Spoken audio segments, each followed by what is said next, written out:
Hi, my name is Katie Vandenberg. I'm a community outreach pharmacist in Tennessee. This is the TNVAX February 2022 vaccination recap. Just a little about me. I am a registered Tennessee pharmacist, a preceptor for the UT College of Pharmacy students. I've got a doctorate in pharmacology and a bachelor's in microbiology. I'm the vaccination coordinator for TNVAX, and to kind of get an idea of what I do, I've got pretty much some things what I do listed below. The most important would be the proper transportation of vaccines to ensure that they are safe and effective, and making sure that we have enough supplies and keeping all the licenses up to date so everything doesn't just come to a sudden halt, and making sure that all the legal requirements are met.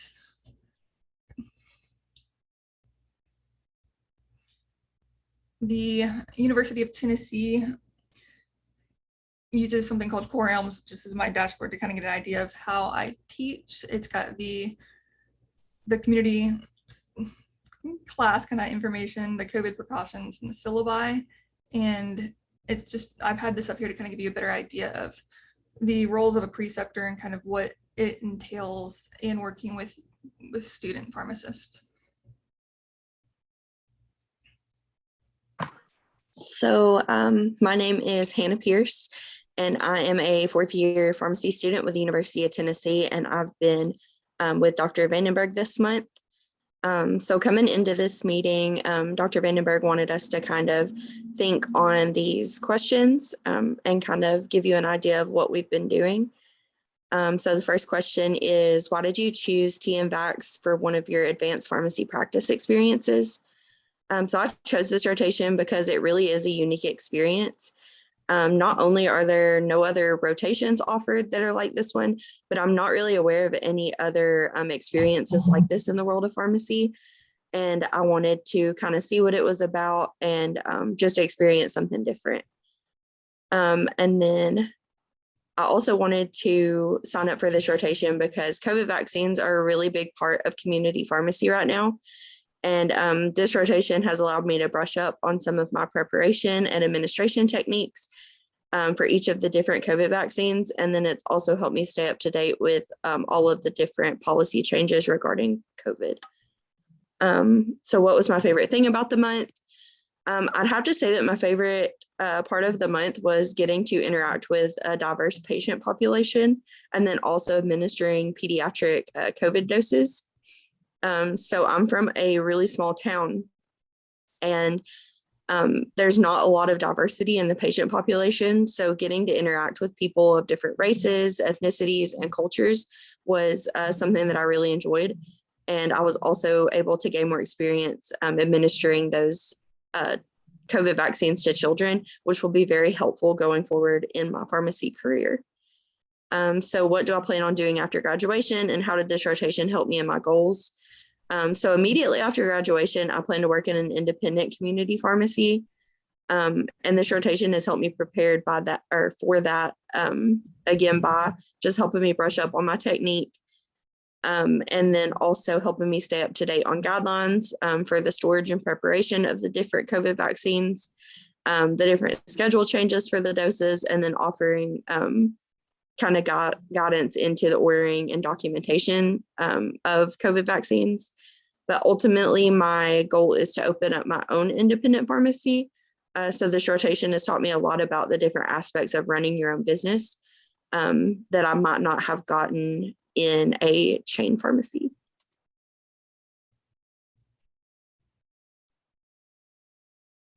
Hi, my name is Ramon Gabriel. I'm also fourth year pharmacy student. I choose this rotation because it serves my community, especially the underserved areas. Also, my classmate recommended this rotation because it's a friendly environment and the preceptor is proactive. My favorite part of this rotation is interacting with a diverse patient population, especially different ages, different culture, different races. I'm planning to work in community pharmacy where I can provide the community with the vaccine and educate them about the vaccine benefit, side effect. And I really enjoy my months with Dr. Vandenberg. One of the weekly assignments that we do is a topic discussion on Thursdays. We also do them different days of the week, but on Thursdays, Project Vector, new reports are released.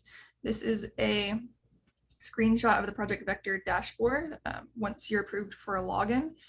Project Vector is a algorithm, like an AI algorithm that pretty much canvasses the whole internet, social media platforms to get an idea of what the conspiracy theories are, misinformation, kind of things related to vaccines. And then the reports are published weekly with like the regions of the US and then the US as a whole.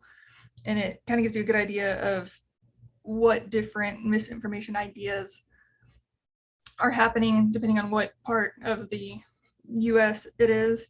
It's helpful because this way you can kind of get an idea of what your local region has going on as misinformation, and it tends to sort of travel across the US, so it keeps you a little bit ahead of the game on how to counter misinformation ideas when you come across a patient that is thinking that it's true. This is another one of the, not necessarily topic discussions, but it's a weekly webinar with the Tennessee Department of Health. It's for the vaccine provider webinars. Usually they focus on COVID vaccines, but it can encompass all vaccines. Like the first one that you're going to see on the agenda is the flu that was back in January on the 18th. The rest of the year is pretty much laid out, at least through May. But I look forward to these Tuesday webinars because they're very informative on things to look out for and kind of trends that the Tennessee Department of Health has seen as issues and problems that they've had reported to them, and they like to touch base on them. If they've had a lot of people putting in reports or getting in trouble or failing inspections on certain aspects, they can reiterate what's going on, why are people doing it wrong, and kind of help everybody be more aware of the common areas that you can mess up with vaccine transport and vaccine storage.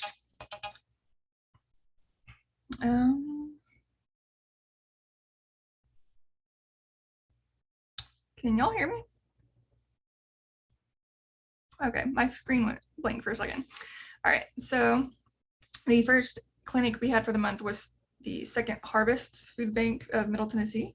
It's in Nashville, kind of on the outskirts of like the downtown Nashville area. The flyer on the right, the facility made for us. They clearly have a digital designer because the flyer's gorgeous. And they printed them off and kind of handed them out to the community and surrounding areas, the rehab facilities, kind of like the homeless shelters, to let everybody know that the vaccination clinic was going on and when it would be. And there were also buses that were coordinated to bring groups of people from different parts of town that can't necessarily get there on their own. So it was a well-oiled machine to get people there. First to let them know about it, then to get them there and back to increase the vaccinations in Middle Tennessee. This is one of the pictures from inside the clinic room. Again, they just had a wonderful setup of everything being exactly how you'd want it for a clinic, with all the information very, very clear, and the advertisement, the flyers just kind of everywhere, and it's a great building. I think, as I was saying before, the buses brought people in from all around, and I've not seen that happen at a clinic before, so I look forward to working with Second Harvest more in the future, and we've got one coming up next week. These are my students' flyers, Hannah and Ramon, from this month of an upcoming clinic. They made it for obviously the clinic that was coming up during the rotation.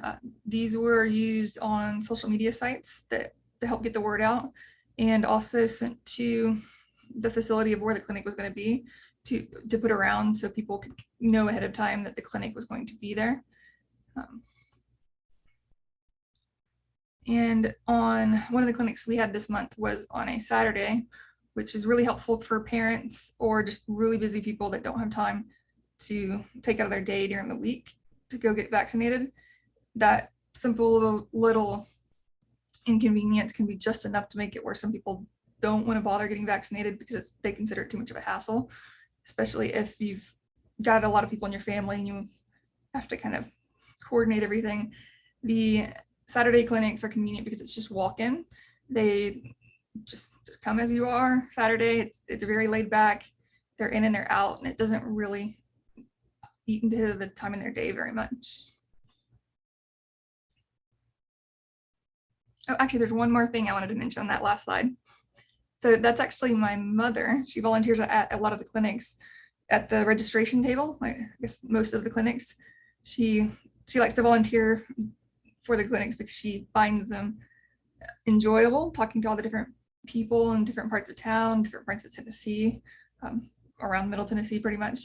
And she's been very, very helpful, and she's a great volunteer. I'm glad that she is willing to do that. This is the Old Hickory Estates, obviously, clinic. It's a mobile home park in Nashville that has a high percentage of Hispanic community within the neighborhood. About half of the information that we pass out is in Spanish, so it's just right out the gate. We've got half the stuff in Spanish and half the information in English, and it's one of my favorite clinics to go to because it's different than what an environment that I'm normally would be in. I don't speak Spanish, so it makes it kind of even more entertaining, I guess. But the community, at least in that particular neighborhood, they don't seem to want to go to traditional facilities or healthcare settings because they don't trust it.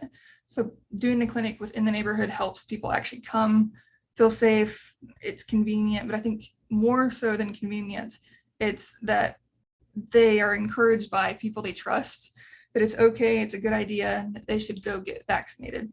It makes it a lot easier and they feel better about it. This is the flyer for the upcoming vaccination clinic for Old Hickory Estates. The next clinic is going to be a afternoon or late evening clinic, which, as you can see, it's from noon to 7. That's specifically for families with young children or those that work first shift or A shift to accommodate people that can't be somewhere during regular 9 to 5. This is probably the latest clinic I've ever had scheduled, and I look forward to kind of seeing how that works out when it gets later in the day. I plan on having just a kid vaccination party is how I want to look at it. This is an example of the temperature logs that I use when I do outreach clinics. I included this in the presentation to kind of give an idea of how long the clinics actually take outside of the clinic itself.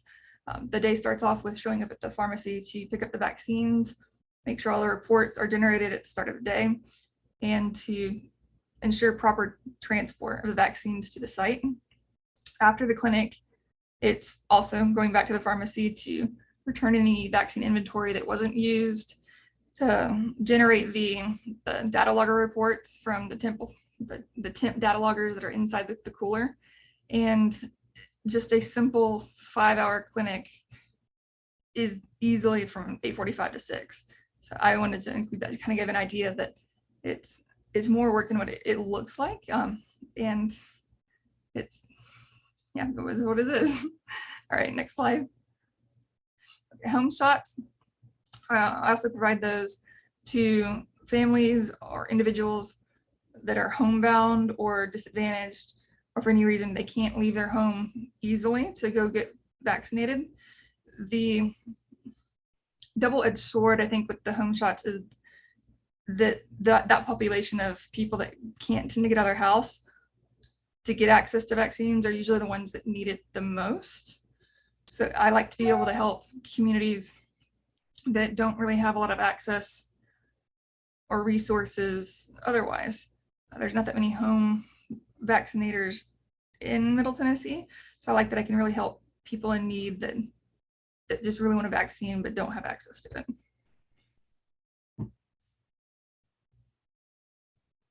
One of the organizations that I work with is Disability Rights Tennessee.